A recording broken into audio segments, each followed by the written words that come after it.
Il était une fois, au cœur de Lens, aux étages d'une pelouse célèbre, un rendez-vous d'excellence. Des robes de princesse, un univers féerique aux couleurs papillons, côtoyant de drôles de personnages et mis en scène par plus de 100 artisans, ou plutôt artistes, qui vous proposent, non pas un conte de fées, mais un conte d'objets uniques à découvrir en exclusivité ce vendredi, samedi et dimanche dans les salons du Stade Bollaert à Lens. Donc pendant 3 jours, donc du 3, 4 et 5 novembre, bienvenue à tous sur ce magnifique salon avec les 140 artisans, je le redis, qui ont été triés sur le volet. 140 artisans, sculpteurs, graveurs, verriers, ébénistes, ferronniers ou encore taxidermistes, des passions qui parfois se découvrent très tard, comme celle de Marvin, ancienne opératrice téléphonique en banque, devenue taxidermiste, mais surtout créatrice d'œuvres magnifiques que vous pourrez retrouver sur ce salon. Oui, alors je fais essentiellement de l'étalage d'insectes pour les mettre en forme et les positionner ensuite sous différents supports, sous cadre, sous globe. Également tout ce qui est petite taxidermie, donc souris pour le moment. Et après composition, de création, d'envolée de papillons sur support naturel, sur branches. Les insectes, on les reçoit ou on va les chercher chez des éleveurs directement. Donc les insectes sont séchés. Nous, on les humidifie. Tout dépend après de la taille de l'insecte en fonction du temps. On les humidifie, ensuite on les remet en forme. Donc on écarte les griffes, on sort les ailes, on sort les mandibules, on met en place les élytres. Donc on met vraiment la forme qu'on souhaite et ensuite on l'épingle comme ça. Donc c'est vraiment un jeu d'épingle.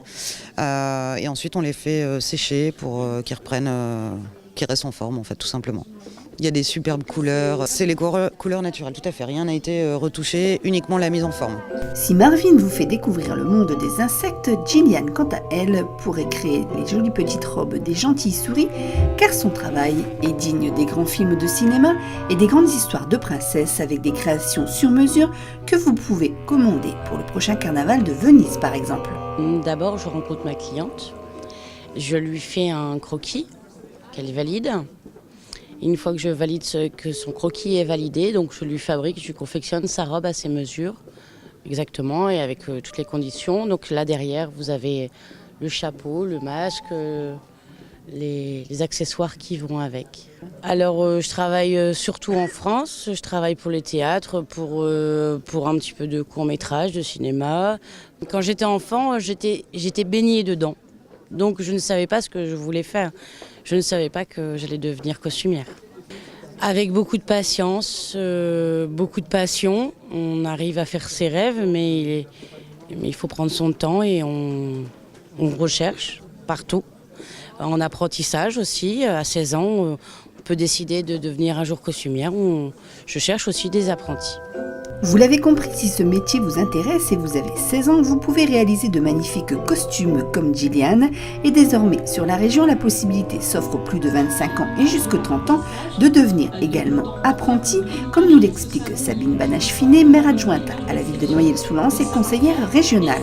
Effectivement, on a souhaité être une des 3 régions de France qui expérimentent l'apprentissage jusqu'à 30 ans. Les vocations se découvrent de plus en plus tard. Les personnes, même en apprentissage, changent d'orientation et de formation. Les CFA ne font pas le plein. On a à peu près 33 000 apprentis sur la grande région et on aimerait passer à 50 000, d'où l'allongement jusqu'à 30 ans. Alors on a une plateforme numérique accessible directement sur le site des Hauts-de-France, mais également des professionnels pour les entreprises comme pour les apprentis qu'on peut joindre directement au numéro de Proche Emploi, donc 0800 02 60 80. 0800 02 60 80 et ce numéro vous donne la possibilité d'avoir accès directement aux plateformes de Proche Emploi, capables de vous aiguiller pour trouver des apprentissages, mais également pour les entreprises.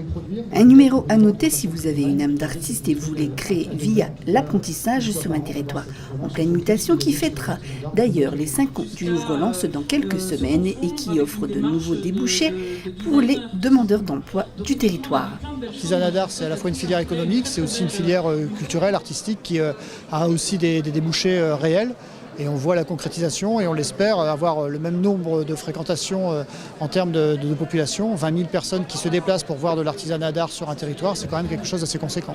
C'est pas non plus les filières industrielles avec des emplois nombreux, mais c'est un savoir-faire à transmettre et ne serait-ce que de pouvoir garder ce savoir-faire montre aussi dans la perpétuation du geste de l'entreprise une certaine lisibilité. Alors c'est de l'emploi un peu des niches économiques, mais qu'il faut aussi avoir pour pouvoir développer d'autres secteurs après. On parle des réserves du Louvre qui arrivent à Liévin, des réserves du Louvre-Lens qui sont déjà aussi des réserves visitables en partie et sur lesquelles on voit les artisans, les artistes travailler. On est un peu dans la jonction aussi entre l'arrivée du Louvre dont on faisait le parallèle il y a 5 ans et les suites de cette arrivée sur notre territoire.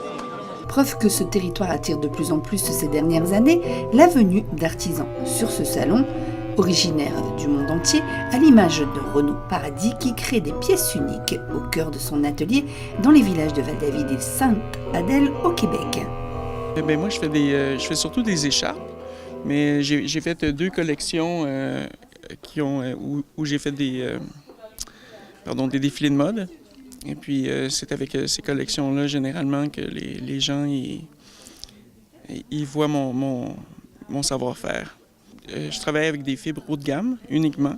Alors, c'est surtout du bébé alpaga, mélangé avec soit du mérino et de la soie, ou du mérino, du bambou.